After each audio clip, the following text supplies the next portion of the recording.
Tiffany enjoyed dancing, singing, shopping, spending time with her friends and family, and most of all, spending time with her precious daughters, Nevaeh, Maddie, and Kiana Lee. Tashi McKay was friends with Tiffany Johnston. I always remember her talking about her unborn child because she was pregnant at the time when she was going to school with me, and she was happy about that, talking about what she'll name her baby, said McKay. On October 10th, 2010, Tiffany Johnston, a 21-year-old mother of two, left the house party on Selkirk around 4 a.m. Police said she was shot numerous times in a narrow alley. The house on Selkirk, where the party was held, was well known to police, but the murder remains unsolved. So she's out at 4 a.m., I guess, partying. She had a couple kids, letting loose, but ended up getting shot down dead on Selkirk, and nobody knows who did it. Kirsten and Chantel Bollinger grew up with Tiffany Johnston, the 21-year-old woman who was killed on the 600 block of Selkirk Avenue. They remember her as a beautiful person, a loving mother of two young daughters. One said, "I'm going to miss seeing her, miss her smile. I won't even get to hear her laugh anymore," Christian Bollinger says. The Bollingers say, though they weren't blood relatives of Johnston, she was like family. She was a nice person, says Chantel Bollinger. I don't see why someone did that to an innocent person. Johnston was gunned down, and emergency crews found her in between two homes on the 600 block of Selkirk Avenue. She was rushed to hospital in critical condition, but died of her injuries. Neighbors told CTV News the home is well known in the area and considered a party place where people are often seen drinking and fighting, sometimes firing shots into the air. Sounds like a rowdy house, party house.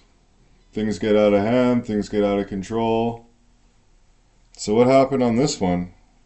Well, police said the investigation determined that Johnston was visiting in the area, was an innocent victim caught in crossfire at the residence.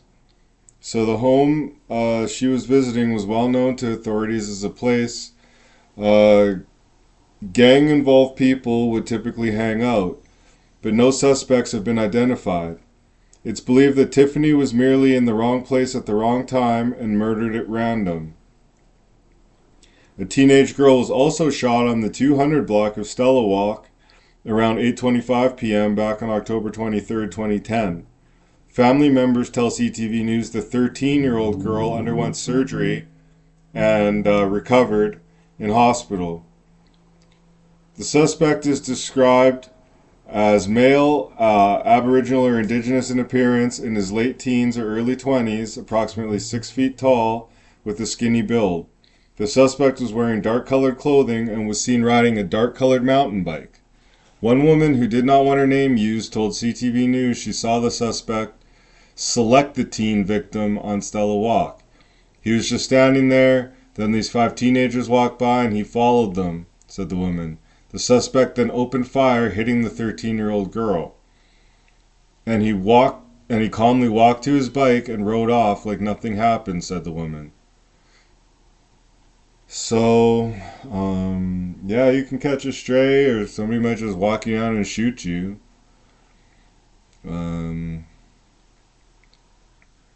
Whether you're a female or a little girl or what.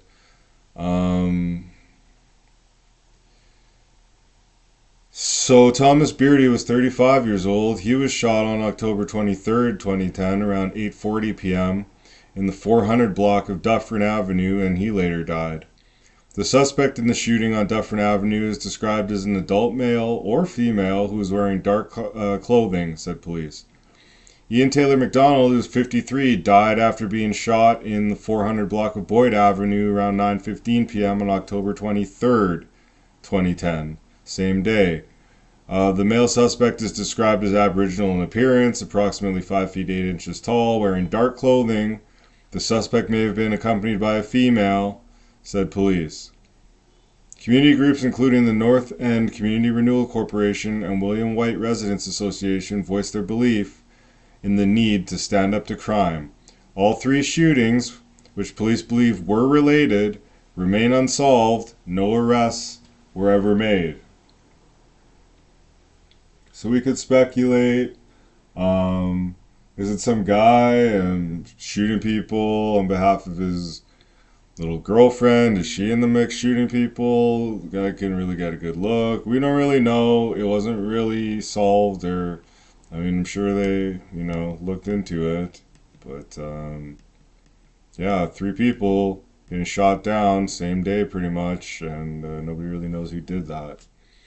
In the days after the shootings, as North End families feared for their safety, the Indian and Métis Friendship Center organized an indoor Halloween event so children had a safer alternative to trick-or-treating outside. Police now say they were not random, and the homes on Boyd and Dufferin were targeted because of their connection to the drug trade. So CTV News was told there was a possible gang connection to the first shooting in front of a home on Stella Walk. Neighbors said the family that used to live there had since moved out but had gang connections at the time, and the gang members were often seen standing in front of the home in the same spot where the 13-year-old victim was shot.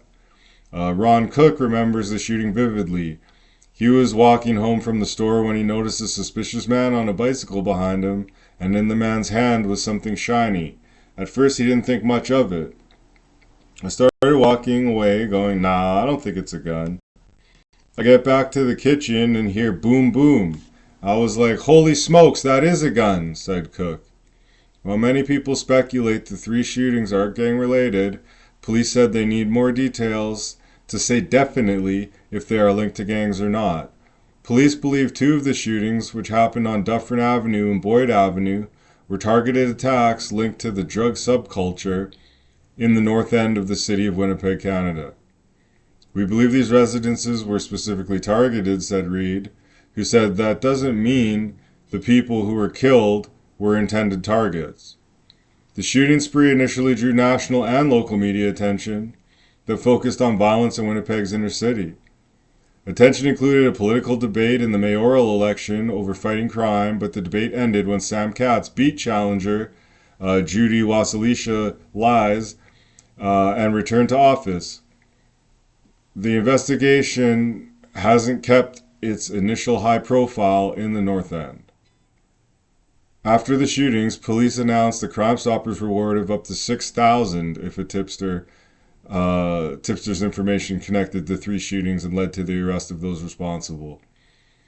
Retired Winnipeg police detective Bill Vandergraaf, a 29-year veteran of the service, said police should look at a higher reward for an extremely tough case. So, I don't know. I mean, we've seen money passed around for a lot of different things. 3 people get shot and they say, well, if you want to go kind of snitch on this guy that just shot 3 people, we'll give you $6,000. Well, it's not nothing to sneeze at, but you kind of sticking your neck out there for not a lot. And so, pardon me, the 13-year-old girl, Stevenson, spent weeks in hospital but survived. Beardy and MacDonald both died. It's like something that everybody forgot. Like, they don't talk about it anymore, said Lynn, who's a 40-year-old woman who lives in the Manitoba housing complex in the North End. They're talking about what's happening now. So police previously linked the 2 fatal shootings, saying the homes on Boyd and Dufferin were likely targeted due to their involvement in the drug subculture.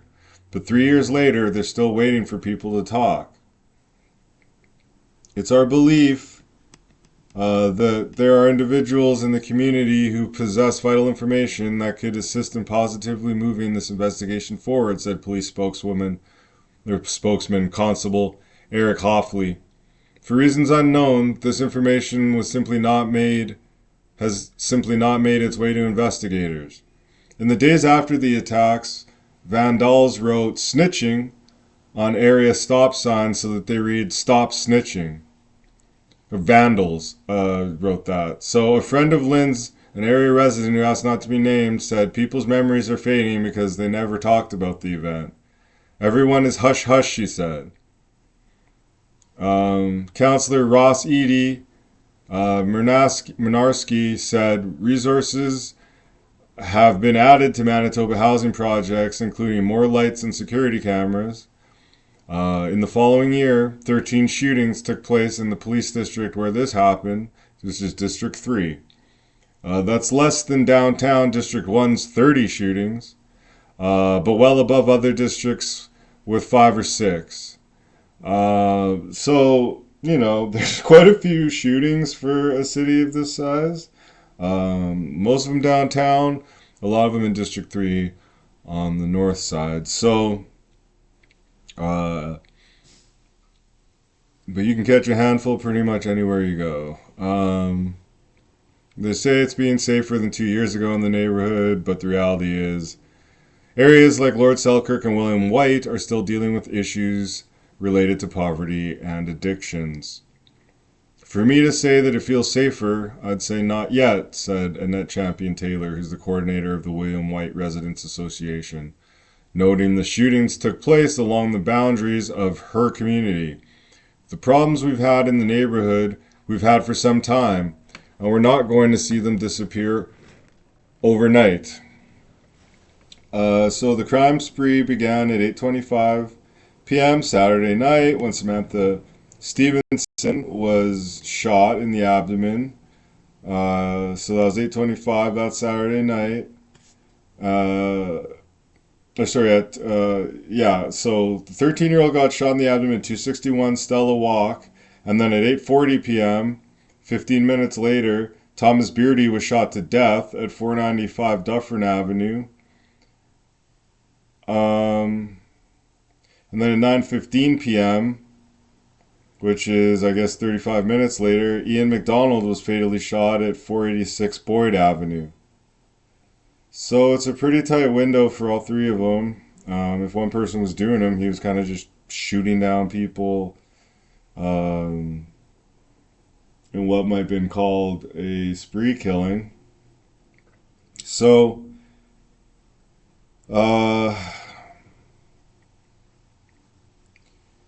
there's a strong police presence that remains in the area. And for the third year in a row, the Indian and Métis Friendship Center at 45 Robinson Street offered indoor trick-or-treating on Halloween, this time from 3 p.m. to 7 p.m. Overall, violent crime had actually been on the decline since 2009 in District 3, the Winnipeg Police Service zone in which the shootings took place. In 2009, there were 2,845 such crimes, which dropped to 2,348 in 2011. But that was up from 1,978 violent crimes in 2007. So the Murnarsky, the counselor, Ross Eady, believes constituents remain leery.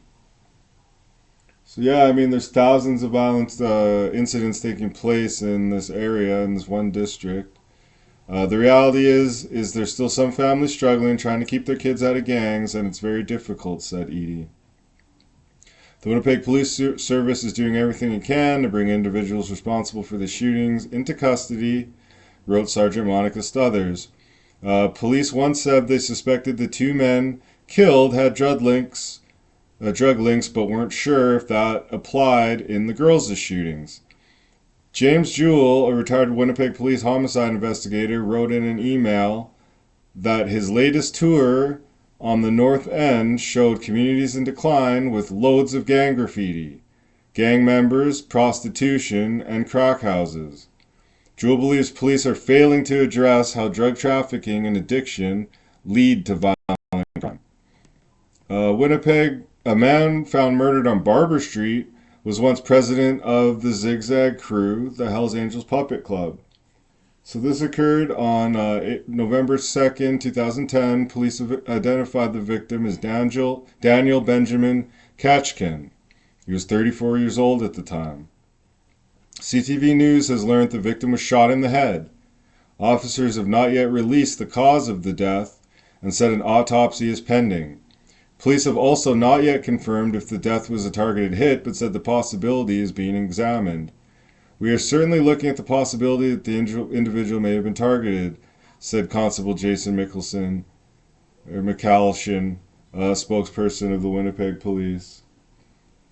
Officers said Kachkan was killed sometime between Friday, August 29th in 2010 and Monday morning, November 1st. He was found by family members on Monday.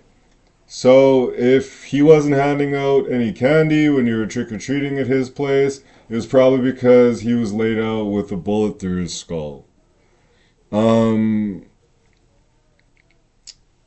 2005, Kachkan had been charged with manslaughter himself in connection with the 2005 death of a fellow Zig Zag member, Aaron Hannibal, who had been stabbed almost 20 times behind a convenience store.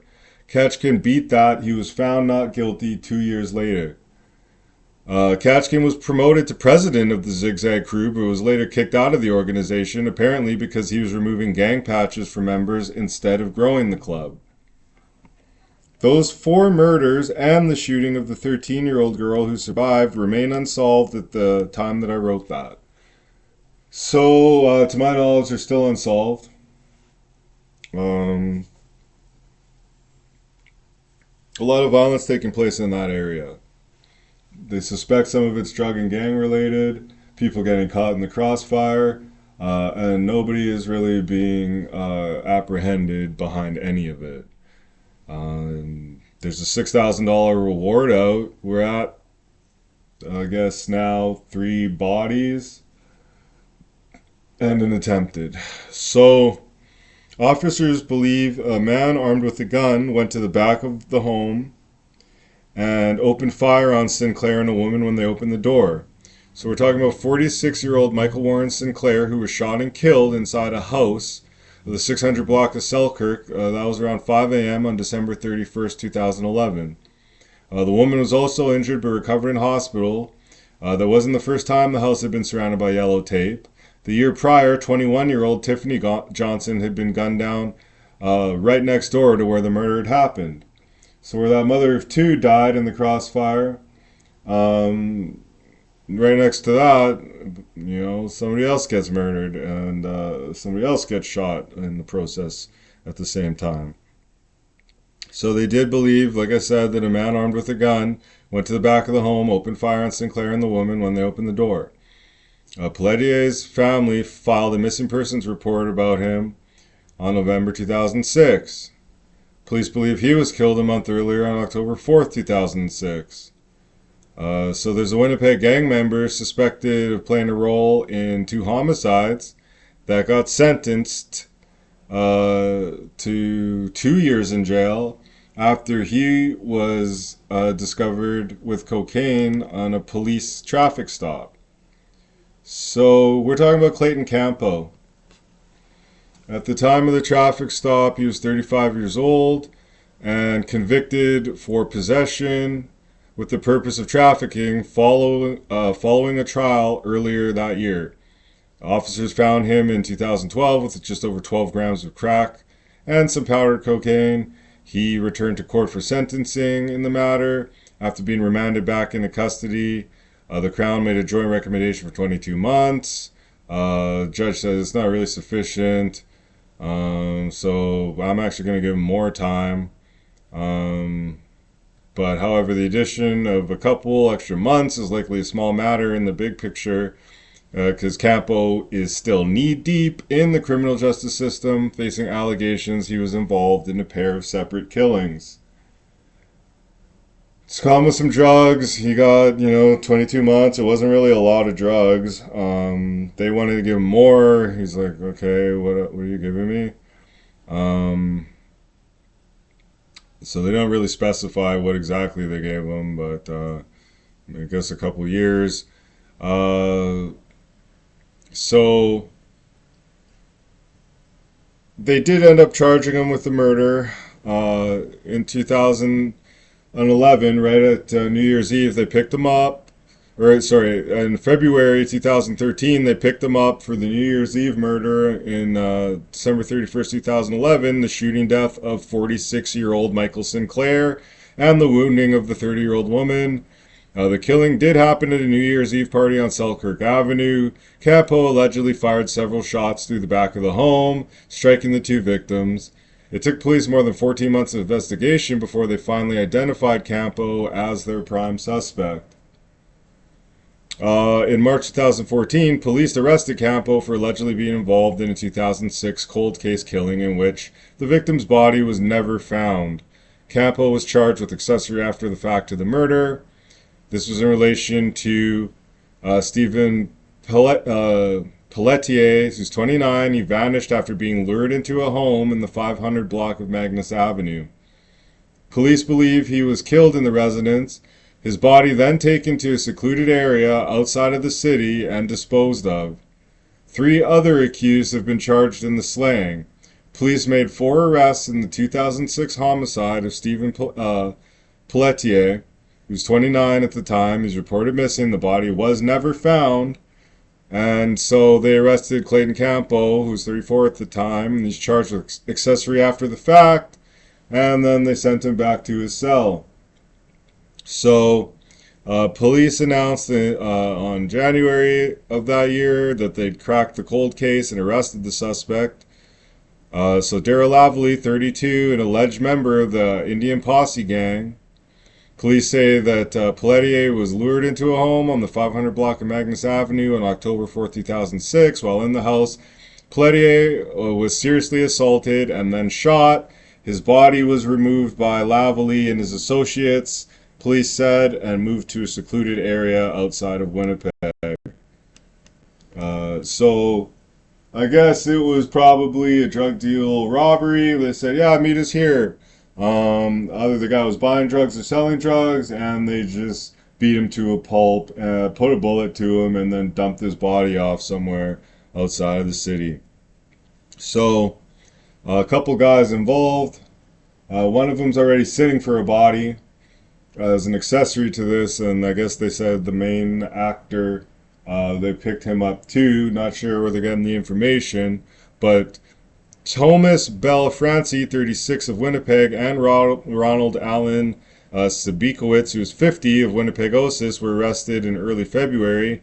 They were both also charged with accessory to murder after the fact for their alleged role in helping to move the body. In December 2006, Pelletier's family filed a missing persons report to police. The missing person release stated that he was last seen on September 30th, 2006 in the downtown area and had been staying at the Salvation Army on Henry Street. Police have not said whether Pelletier's body had been found or how they came to crack the case, but we're expecting to complete more arrests. So Lavallee was already serving a 9.5-year sentence after an attempted vengeance went awry in 2007. His brother-in-law attempted to kill himself. Believing that his brother-in-law had been killed by a rival Native Syndicate gangster, Lavallee shot an 18-year-old he believed to be the killer. At the time of his conviction, he was already in jail on weapons charges. So I'm hoping you're getting an idea of what North End of Winnipeg is kind of about and kind of like. Shootings upon shootings, bodies upon bodies, guys that are in jail for violent offenses, that they're tacking bodies on top. They're getting around to most of it. It usually takes quite a few years to figure out who did what. Normally the information comes out once these people are behind bars and the community feels a little bit safer talking. So we will try to get this one wrapped up.